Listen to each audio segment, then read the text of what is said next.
శరద్ పవార్ మహారాష్ట్రలోని దేవేంద్ర ఫడ్నవీస్, ఏక్నాథ్ షిండే, ప్రధానమంత్రి నరేంద్ర మోదీ గారిని, అదేవిధంగా హోంశాఖ మంత్రి అమిత్ షా గారిని కలవడం పట్ల చాలా ఊహాగానాలు చర్చనీయాంశమైనవి మహారాష్ట్ర రాజకీయాలలోనైనా దేశ రాజకీయాలలోనైనా. ఎందుకనంటే శరద్ పవార్ చూడడానికి చాలా బలహీనంగా కనిపిస్తుండొచ్చు కానీ 38 సంవత్సరాల వయసులోనే ముఖ్యమంత్రి అయిన వ్యక్తి, చాలా సమర్థవంతమైన వ్యక్తి. మహారాష్ట్ర రాజకీయాలని బాల్ ఠాక్రే, శరద్ పవార్ లేకుండా ఊహించలేం మనం. వాళ్ళు సుమారు ఒక 3 దశాబ్దాల పాటు రాష్ట్ర రాజకీయాలపై వారి వారి ముద్రలని చాలా బలంగా వేసిన వ్యక్తులు.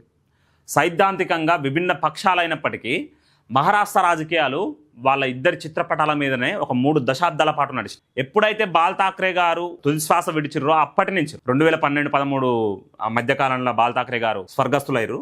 ఆ తర్వాత 2014లో బీజేపీ నరేంద్ర మోదీ గారి ఇమేజ్ కారణంగా, అలాగే వాళ్ళు నిర్మించిన ఆర్గనైజేషనల్ స్ట్రెంత్ కారణంగా, ఆర్ఎస్ఎస్ బలంగా పనిచేయడం కారణంగా, అదేవిధంగా మహారాష్ట్రలో నితిన్ గడ్కరీ లాంటి బలమైన నాయకుడు ఉండడం కారణంగా 2014లో బీజేపీ పార్టీ శివసేన కూటమితోటి అధికారంలోకి వచ్చారు. ఆ రోజు నుంచి గడ్డు కాలమే ఎదుర్కొన్నారు శరద్ పవార్.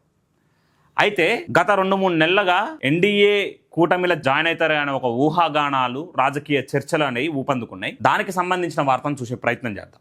మహారాష్ట్ర రాజకీయాల్లో కొంతకాలంగా సాగుతున్న ఊహాగానాలకు నేషనలిస్ట్ కాంగ్రెస్ పార్టీ శరద్ పవార్ అధినేత శరద్ పవార్ తెరదించారు.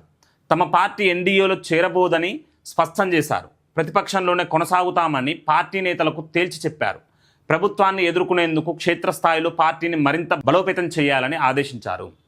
ఇక్కడ మహారాష్ట్ర రాజకీయాల్లో జరుగుతున్న చర్చకి తెరదించుతూ శరద్ పవార్ ఏమంటున్నానంటే, నేషనలిస్ట్ కాంగ్రెస్ పార్టీ శరద్ పవార్ ఫ్యాక్షన్ ఏదైతే ఉందో అది ఎన్డీఏలో జాయిన్ కాదని, అయితే ప్రభుత్వాన్ని ఎదుర్కొనేందుకు ప్రతిపక్షాలతోటి కలిసి సమర్థవంతంగా పనిచేయాలని, క్షేత్రస్థాయిలో ప్రజాక్షేత్రంలో ప్రతి నాయకుడు పనిచేయాలని, పార్టీని బలోపేతం చేయాలని మహారాష్ట్రలోని వివిధ ప్రాంతాలు, విదర్భ, కొంకణ్ రీజియన్, మిగిలిన ప్రాంతాలలో కూడా పార్టీని బలోపేతం చేయాలని ఆదేశాలు జారీ చేసినట్టు చాలా స్పష్టంగా అర్థమవుతుంది.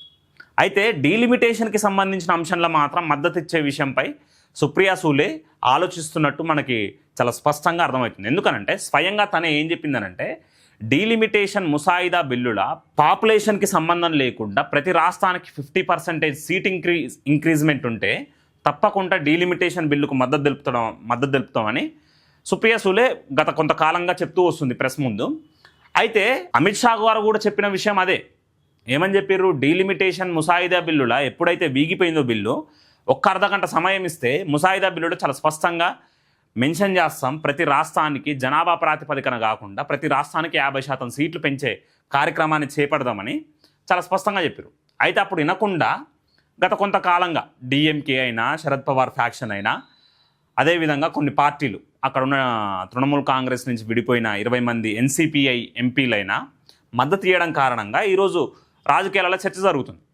ఇంకొంతమంది కొన్ని మీడియా అవుట్లెట్స్ అయితే ఏమని రాస్తున్నాయనంటే, డిఎంకే శరద్ పవార్కి సంబంధించిన ఫ్యాక్షన్ నుంచి కొంతమంది ఎంపీలకి మంత్రి హోదాలు కూడా కల్పిస్తారని, క్యాబినెట్లో చేర్చుకుంటారని కూడా కొంతమంది అంటారు. అయితే అది వాస్తవం అయ్యుండకపోవచ్చు. ఎందుకనంటే ఐడియాలజికల్ డిఫరెన్సెస్ అనేవి చాలా స్పష్టంగా ఉన్నాయి.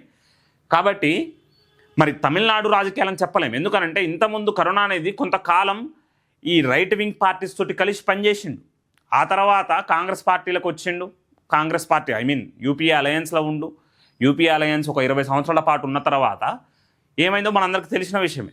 కాంగ్రెస్ కొత్త ఏం కాదు, వెన్నుపోట్లు పడవడం. ఎన్నికలకు ముందేమో డిఎంకే తోటి కలిసి పోటీ చేసి ఎన్నికలు అయిపోగానే టీవీకే పార్టీకి ఒక 8-10 సీట్లు తక్కువైతే 2 మంత్రి పదవులు తీసుకొని టీవీకే ప్రభుత్వంలో భాగమైంది ఈరోజు కాంగ్రెస్ పార్టీ. కాబట్టి ఆ కోపంతో డిఎంకే ఎన్డీఏలో చేరాలన్న ఆలోచన ధోరణితోటి ఉన్నట్టు మనకు కనిపిస్తుంది. కానీ ఇక్కడ మహారాష్ట్రలో మాత్రం చాలా స్పష్టంగా శరద్ పవార్ చెప్తున్న విషయం ఏంటంటే, ఉద్ధవ్ ఠాక్రే వర్గం అలాగే కాంగ్రెస్ తోటి కలిసి పనిచేస్తాం, ప్రతిపక్షంలోనే ఉంటాం, ప్రభుత్వాన్ని ఎదుర్కొంటామని చెప్తున్నారు. కానీ డీలిమిటేషన్ విషయంలో మాత్రం సుప్రియా సూలే చెప్పినట్టు చాలా స్పష్టంగా ప్రతి రాష్ట్రానికి 50% సీట్ ఇంక్రీజ్మెంట్ ఉంటే డీలిమిటేషన్ల మద్దతు తెలుపుతామని కూడా చెప్తున్నారు. వారాంతంలో జరిగిన 2 రోజుల పార్టీ సమావేశంలో శరద్ పవార్ ఈ నిర్ణయాన్ని వెల్లడించారు. బీజేపీ నేతృత్వంలోని ఎన్డీఏలో చేరతారన్న ప్రచారాన్ని పట్టించుకోవద్దని పార్టీ శ్రేణులకు సూచించారు. మహారాష్ట్రతో పాటు జాతీయ స్థాయిలోనూ సమర్థవంతమైన ప్రతిపక్షంగా పనిచేయాలని దిశానిర్దేశం చేశారు. దేశ స్థాయిలోనైనా ఇక్కడ రాష్ట్రంలోనైనా సమర్థవంతమైన ప్రతిపక్షంగా పనిచేయాలని ఇక్కడ సూచించినట్టు అర్థమవుతుంది. అజిత్ పవార్ వర్గంతో మళ్లీ కలుస్తారన్న ప్రచారానికి కూడా తాజా నిర్ణయంతో తెరపడినట్లయింది. దీంతో మహారాష్ట్రలోని మహావికాస్ అఘాడీ కూటమికి ఊరట లభించింది. శివసేన, ఉద్ధవ్ ఠాక్రే కాంగ్రెస్తో కలిసి ప్రతిపక్ష పోరాటాన్ని కొనసాగించేందుకు మార్గం సుగమమైంది. అయితే గత కొంతకాలం క్రితం నేషనలిస్ట్ కాంగ్రెస్ పార్టీ అధినేత నాయకుడైన అజిత్ పవార్ దురదృష్టవశాత్తు ఎయిర్ క్రాఫ్ట్ క్రాష్ లో మరణించడం మనందరికీ తెలిసిన విషయమే. తదనంతరం తన భార్య ఉప ముఖ్యమంత్రి అయింది. అయితే ఈరోజు సుప్రియా సూలేకి వారి వదినకి మంచి సంబంధాలు ఉన్నాయని, అయితే ఆ సంబంధాల కారణంగా ఈరోజు ఎన్సీపీ ఏదైతే నేషనలిస్ట్ కాంగ్రెస్ పార్టీ మళ్ళా సంయుక్తంగా ఎన్నికల్లోకి పోనుందని, వాళ్ళందరూ కలిసి పనిచేయనున్నారని, పార్టీని మళ్ళా విలీనం చేసే కార్యక్రమాన్ని చేపట్టబోతున్నారని, శరద్ పవార్ నేతృత్వంలో పనిచేయడానికి సిద్ధంగా ఉన్నట్టు కొన్ని వార్తా కథనాలు వచ్చినాయి. కానీ ఈరోజు మళ్ళా ఎందుకనంటే అజిత్ పవార్ అంటే నార్మల్ లీడర్ కాదు, దాదా అంటారు చాలా మంది, చాలా బలమైన నాయకుడు కొన్ని ప్రాంతాలలో. అయితే అతని వర్గం ఏదైతే ఉందో ఈ సుప్రియా సూలే ఉన్న ఆ డిఫరెన్సెస్ కారణంగా ఈరోజు మళ్ళా దూరం అవుతున్నట్టు మనకి ఇక్కడ స్పష్టంగా అర్థమైంది. సరే ఏదేమైనా కూడా ఈరోజు డీలిమిటేషన్ మద్దతు తెలిపితే చాలు. ఎందుకనంటే డీలిమిటేషన్ ఆగిపోతే దేశ పురోగతి ఆగిపోతుంది. 1971లా 55 కోట్ల మంది జనాభా ఉన్నప్పుడు 543 సీట్లు ఉండడం ఏంది? ఈరోజు 140 కోట్ల మంది ప్రజలు ఉన్నప్పుడు అదే 543 సీట్లు ఉండడం ఏంది? ఈరోజు రిప్రజెంటేషన్ పెరిగితే డీసెంట్రలైజేషన్ అయింది, అకౌంటబిలిటీ పెరుగుతుంది, గవర్నెన్స్ ఈజీ అవుతుంది. ఈ పరిజ్ఞానం లేకుండా అడుగడుగునా కాంగ్రెస్ డీలిమిటేషన్కి అడ్డుపడుతూ దేశ పురోగతిని అడ్డుకుంటుందని మనకు చాలా స్పష్టంగా అర్థమవుతుంది. అయితే నియోజకవర్గాల అభివృద్ధి, రైతుల సమస్యలు, ప్రజా ప్రయోజనాల కోసమే ఇలాంటి భేటీలు జరుగుతున్నాయని ఎస్పీ స్పష్టం చేసింది. వీటికి పార్టీ రాజకీయ వైఖరితో సంబంధం లేదని తెలిపింది. అయితే ఇక్కడ చూడండి, రైతుల సమస్యలు, ఈ చెరుకు తోటకు సంబంధించిన రైతుల సమస్యలు. ఎందుకనంటే శరద్ పవార్ కమ్యూనిటీ ఏదైతే ఉందో వాళ్ళు ఈ షుగర్ కేన్ ఫ్యాక్టరీస్ని రన్ చేస్తుంటారు అనమాట. ఆర్థికంగా చాలా బలమైన సామాజిక వర్గం శరద్ పవార్కి సంబంధించిన వర్గం. ఏమంటాం, చెరుకు సాగు చేస్తున్న రైతుల గురించి, వాళ్ళ సమస్యల గురించి, అలాగే ఈ ప్రాంతాలు, కొన్ని ప్రాంతాలు గెలిచారు, 40-43 స్థానాలలోనే గెలిచారు ఎమ్మెల్యే సీట్లు, అలాగే ఒక 8 ఎంపీ సీట్లు గెలిచారు.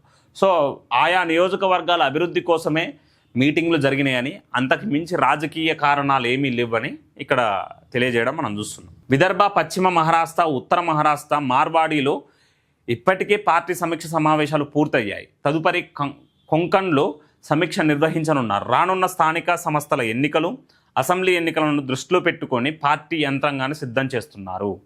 ఈ స్థానిక సంస్థల ఎన్నికలు కూడా రానున్నాయి, దానికి సంబంధించిన వ్యూహాలను కూడా రచిస్తున్నట్టు శరద్ పవార్ చాలా స్పష్టం చేసినట్టు మనకు కనిపిస్తుంది.